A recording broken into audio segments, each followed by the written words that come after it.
Oi, alunos! Então, hoje a gente vai falar sobre sistemas multidimensionais, né? O que significa isso? Até agora a gente tratou sistemas unidimensionais, né? Porque isso simplesmente é a versão mais simples da equação de Schrödinger e bom para aprender os básicos. Mas agora a gente vai para sistemas mais reais. Na verdade, existem também sistemas unidimensionais reais. Na verdade, a gente vai começar, numa certa maneira, com sistemas zero-dimensionais. Mas vocês vão ver por que eu estou falando isso. Então, isso é baseado no capítulo de Halliday de 39.4, então vocês podem se orientar muito bem no livro. Então, até agora, vocês aprenderam sobre partículas em potenciais infinitas em uma dimensão, né? Então, a gente lembra, a gente tem um poço de potencial, então aqui o potencial é infinito, aqui o potencial é infinito, aqui o potencial é zero, e aqui dentro a gente tem agora as nossas funções de onda, que são assim e assim, né? Essa coisa. Então, partículas, a gente também tratou partículas encontrando uma barreira, que também é um problema de unidimensional, né? Um problema de tunelamento, mas tudo isso, também as partículas com potenciais finitas em uma dimensão, são sistemas unidimensionais, e agora a gente vai entrar em sistemas mais interessantes. Porque no longo prazo a gente quer aprender sobre o átomo de hidrogênio. E para isso temos que primeiro aprender algo sobre sistemas 2 e 3 dimensionais. Então, na prática, existem muitos sistemas que são 2 ou 3 dimensionais. 3 dimensionais é óbvio porque a realidade é 3 dimensional, né? Então, o exemplo que vocês conseguem ver aqui são simplesmente nanopartículas, né? Você pode imaginar que uma nanopartícula cúbica, como você consegue ver aqui, provavelmente se comporta mais ou menos como um poço de potencial com paredes infinitos, porque aqui é vácuo, né? E os elétrons aqui dentro, eles facilmente existem dentro desse cubo, e você precisa de uma certa energia que, dependendo do nível da energia que você tem, e dependendo do seu material, pode ser tratado como infinito. Em alguns casos é, em outros não. E, basicamente, a matemática vai ser igual à matemática de poço com paredes infinitas, que a gente já tratou.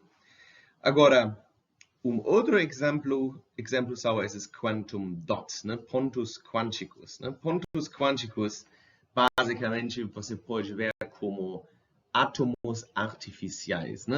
De novo, uma situação que você basicamente tem um sistema que se comporta como um poço de potencial, e esse sistema pode absorver e emitir fótons, e esses fótons, como vocês aprenderam nas aulas do átomo de Bohr, são dados para os níveis de energia. E, né, agora a gente pode imaginar que a gente tem níveis de energia aqui, aqui, aqui, vamos dizer, e você pode absorver ou emitir fótons com essas energias.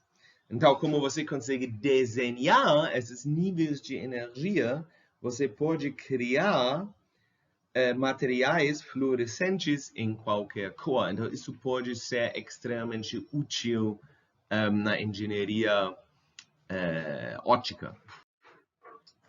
Mas vamos agora voltar primeiro para o poço com paredes infinitas. Eu mostrei que as energias En são igual a H² dividido sobre 8mL² N². E nesse caso, H é a constante de Planck. M é a massa da sua partícula. Normalmente isso é um elétron na prática. L é o comprimento do poço. E N é o nível de energia. E a gente viu que isso tem como níveis de energia esses valores aqui. Então, a energia aumenta com N². Então, o primeiro nível está em 1, energia 1. O segundo está em energia 4 vezes a energia 1. A terceira, 9 vezes, porque sempre é N². Né? 1² é 1, 2² é 4, 3² é 9, 4² é 16 e assim continua. Isso significa que o sistema, como eu falei, pode emitir fótons com energias E-γ igual EM menos EN, e cada transição é relacionada com um fóton de comprimento de onda λ₀ igual C dividido pela frequência γ igual CH sobre E₀. Então, isso agora é muito interessante, porque nanopartículas normalmente tem, na verdade, um potencial não infinito, um potencial finito. É óbvio, é possível tirar um elétron do seu material, como no efeito fotoelétrico. Então, existe uma energia máxima, que a gente chama aqui ET, para a qual um fóton pode ser absorvida com o comprimento de onda λt, que seria C dividido por Ft, que seria C vezes H dividido por ET. Então, a cor de um cristal é determinado, como eu falei muitas vezes nessas aulas, né, pelas cores espalhadas. Agora, você pode imaginar que certos fótons podem ser absorvidos por causa dessas regras e outros não. Então, aqui você consegue ver dois pols de semicondutores diferentes. É óbvio que por causa do gap, um semicondutor tem um gap energético, isso vocês não precisam de entender no momento muito bem, mas assim você consegue ver que outra luz é espalhada e por causa disso um semicondutor parece vermelho, enquanto o outro parece amarelo. Os pontos quânticos agora são diferentes. No caso de pontos quânticos, a gente tem as cores por causa de fluorescência, basicamente, né? Isso são cores que são diretamente relacionadas com transições atômicas, se você quer dizer, porque um ponto quântico é um atômico artificial, basicamente. Uma outra coisa que é muito popular fazendo no laboratório são corais quânticos, né? Hoje em dia a gente pode mudar a posição de átomos com um STM, né? Com um microscópio de tunelamento, esses microscópios de elétrons, né? Você consegue basicamente mudar a posição dos seus átomos, até você consegue criar um coral quântico, que seria algo um pouquinho como um átomo dois-dimensional, e até você consegue ver a função de onda aqui dentro. Isso já é bem fascinante. Então, vamos fazer um pouquinho da teoria. A gente não vai fazer o cálculo completo, isso é algo que a gente vai fazer nos exercícios. Mas vamos dar uma olhada, né? Consideremos agora um coral retangular. Retangular significa que a gente tem Ly na direção Y, Lx na direção X. Em volta desse retângulo, o potencial está infinito e dentro do retângulo o potencial está zero. se a gente resolve isso exatamente na mesma maneira como pelo caso de um poço de potencial unidimensional, a gente consegue escrever a função de onda, que é escrito aqui falta um x. Então, é óbvio que essa função de onda tem que ser feita por senosis, porque o seno é zero, né? O seno é zero aqui, né? Então, você consegue agora, com os seus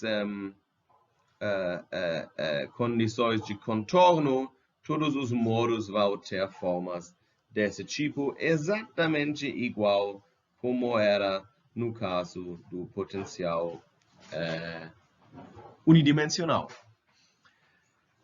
Esses fatores aqui, a raiz sobre 2 de 2 sobre Lx e a raiz de 2 sobre Ly são consequências da normalização, porque a probabilidade de encontrar a partícula em qualquer ponto aqui dentro tem que ser exatamente 1. Da mesma maneira, como no caso de poço unidimensional, podemos agora deduzir os níveis de energia ENX e ENY, que vocês conseguem ver aqui, que são exatamente igual. Antes a gente tinha que os nossos níveis de energia, os nossos níveis de energia eram En igual H cortado sobre 8m L quadrada N quadrada. E agora a gente tem um termo de energia para cada dimensão.